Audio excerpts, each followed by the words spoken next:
నిన్ను బట్టి దినమెల్లా మేము వధింపబడుచున్నాము, వదకు సిద్ధమైన గొర్రెలమని మేము ఎంచబడుచున్నాము.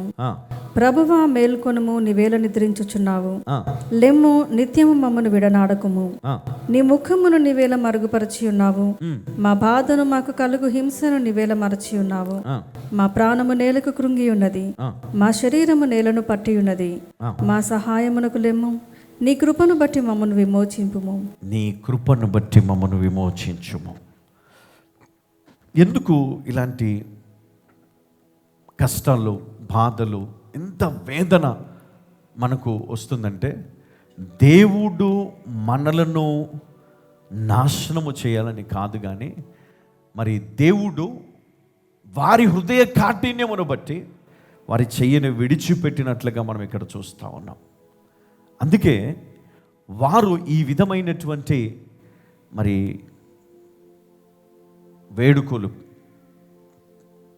విజ్ఞాపన అనుకోవచ్చు, ప్రార్థన అనుకోవచ్చు, కీర్తనలు పాడుతూ దేవుని ఘనపరుస్తూ దేవుని వారు ప్రార్థిస్తూ ఉన్నారు. నిజంగా మరి మనము మన జీవితంలో ఈరోజు ఎలాంటి పరిస్థితుల్లో మనం ఉన్నామో ఒకసారి ఆలోచన చేద్దాం. మన ఆలోచన కూడా మనం మార్చుకోవాలి, మన పరిస్థితులను మనం మార్చుకోవాలి. ఎన్ని ఇబ్బందులు, కష్టాలు వచ్చినా వాటి నుండి మనము పక్కకు తొలగిపోవద్దు. ఎందుకు తెలుసా? నువ్వు ఇవన్నీ అనుభవిస్తున్నది నీ దేవుడు చూస్తూ ఉన్నాడు. ప్రతిదీ ఆయన హృదయానికి తెలుసు, సమస్తమును ఎరిగినవాడు. అందుకే ఇక్కడ అన్నాడు, హృదయ రహస్యములు ఎరిగిన దేవుడు కదా. నువ్వన్నీ మనసులో దాచిపెట్టుకున్న ప్రతిదీ ఆయనకు తెలుసు. హృదయ రహస్యములు ఎరిగిన దేవుడు ఆ సంగతిని పరిశోధింపక మానునా? అందుకనే మేము ఇంకా నీ అందు విశ్వాసం ఉంచి ఉన్నామయ్యా.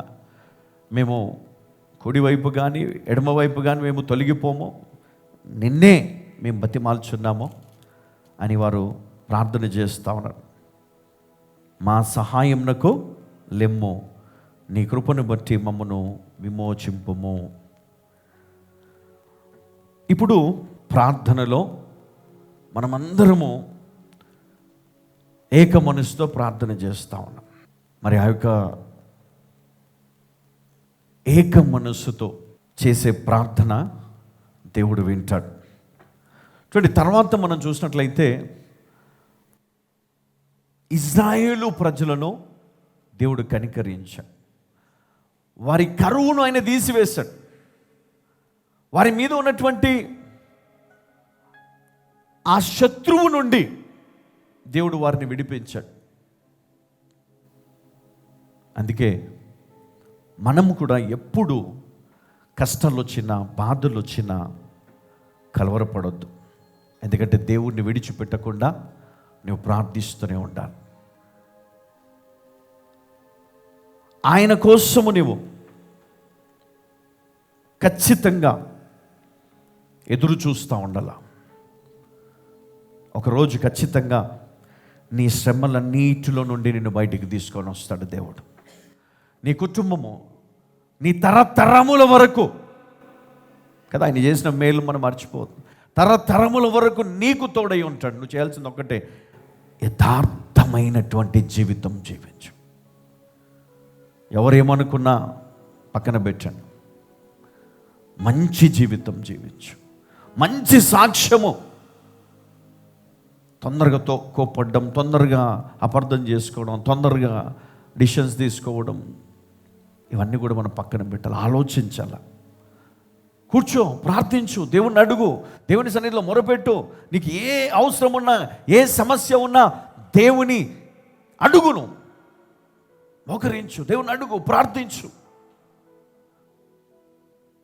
స్తుతించు, ఆరాధించు, దేవుని ఘనపరచు. దేవుడిని జీవితాన్ని మారుస్తాడమ్మా. నేను చెప్పట్లే, పరిశుద్ధ గ్రంథంలో ఉన్నటువంటి అనేక సత్యాలు, చరిత్రలో ఉన్నటువంటి అనేక విషయాలను మనము పరిశీలన చేసినట్లయితే దేవుడు చేసినటువంటి గొప్ప కార్యాలు మనం చూస్తాం. దేవుడు ఆజ్ఞాపిస్తే ఆయన దూతలు మన జీవితాలకు ప్రొటెక్షన్ తీసుకొని వస్తాయి. హల్లెలూయా. దేవుడు ఆయన మాట సెలవిస్తే దేవదూతలు నీ గుమ్మము ముందు నిల్చుంటారు. ఏ శత్రువు నీ ఇంటిలో అడుగు పెట్టకుండా, ఏ కీడు నీ జీవితంలో జరగకుండా, ఏ రోగము నీ జీవితంలో ఉండకుండా, ఏ లేమి నీ జీవితంలో పని చేయకుండా ఆ శాపములన్నిటి నుండి దేవుడు విడుదలనిస్తాడు, కాపాడుతాడు. అప్పుడు నువ్వు చేయాల్సింది ఒకటే, ఆయనను స్తుతించడం, ఆరాధించడం. పరలోకంలో ఏముందమ్మా అంటే అక్కడ సంతోషం ఉంది, అక్కడ దేవుని స్తుతించాలి, ఆరాధించాలి, అది తప్ప వేరే పని లేదని చాలాసార్లు మనము బైబిల్ని ఆధారం చేసుకొని మనము తెలుసుకున్నాం. అయితే ఆ పరలోకము ఇక్కడ ఎందుకు రాకూడదు? అక్కడికే వెళ్ళి ఎందుకు ఆరాధించాలి? అక్కడికే వెళ్ళి ఎందుకు నీతిగా బ్రతకాలి? అక్కడికే వెళ్ళి ఎందుకు నువ్వు ఇక్కడ ఈ లోకములో కూడా నువ్వు అలాంటి జీవితం జీవించవచ్చు కదా? దేవుడు కోరుకున్నదే. నువ్వు ఈ లోకములో కూడా అట్టి స్వభావమును కలిగి ఇదిగో ఈ లోకములో నువ్వు జీవించాలి. పరలోక ప్రార్థన నేర్పించినప్పుడు ఆ పరలోక ప్రార్థనలో ఒక మాట ఉంటుంది. ఏంటది? పరలోకమందున్న మా తండ్రి, నీ నామము పరిశుద్ధపరచబడును గాక, నీ రాజ్యము వచ్చును గాక, నీ చిత్తము పరలోకమును నెరవేర్చినట్లు భూమి అందును నెరవేరును గాక. మరి భూమి పైన మనం చేసే ప్రార్థన, మరి దేవుడు నేర్పించిన ప్రార్థన, మరి దాన్ని మనం అనుసరించాలి కదా. ఎంతమంది అనుసరిస్తూ ఉన్నారు? ఒకవేళ మనం అనుసరిస్తే మన కుటుంబం నిజంగా గొప్ప సంతోషం, గొప్ప దీవెన, సమృద్ధి, ఆ యొక్క నెమ్మది.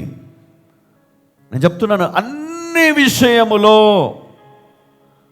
ఆ దేవాతి దేవుడు నీకు తోడుగా ఉండి నడుస్తాడు. హల్లెలూయ. ఒకప్పుడు నడిచిన దేవుడు ఇప్పుడు ఎందుకు నడవటం లేదు అంటే మన ఆలోచన, మన విశ్వాసం, మన నడత దేవునికి చాలా విరుద్ధంగా ఉన్నది. కాబట్టి అదే మనము దేవునికి మనము సమీపంగా ఉన్నట్లయితే ఆ దేవుడు ఎందుకు నీకు తోడుగా ఉండడు? ఆ దేవుడు ఎందుకు నిన్ను నడిపించడు? ఆ దేవుడు ఎందుకు నీకు బోధించడం? ప్రతిదీ బోధిస్తాడు, ప్రతిదీ నీకు తెలియజేస్తాడు. ఇదిగో ఆపద వస్తుందా, వెంటనే దూతను పంపించాడు. ఇదిగో హేరోదు ఆయన వస్తున్నాడు సైన్యముతో, జాగ్రత్త, ఇక్కడ నుంచి మీరు వెళ్ళిపోండి అంటే ప్రతిదీ ఆయన చెప్తాడు. స్వప్నమందు గాబ్రియేలు దూత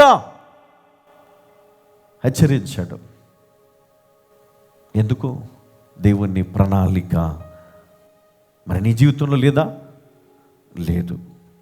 అయితే నువ్వు అడగాల, దేవా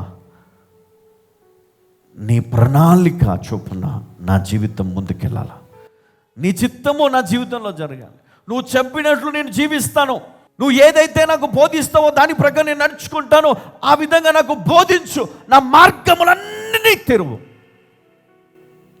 నేను చెప్తున్నాను కదా, ఎప్పుడైతే నువ్వు దేవుని చిత్తానుసారం జీవించడానికి సిద్ధపడతావో ఆయన ఒక దూతను నీ కొరకు నియమించి ఆ దూతను పంపుతాడు నీ దగ్గరికి.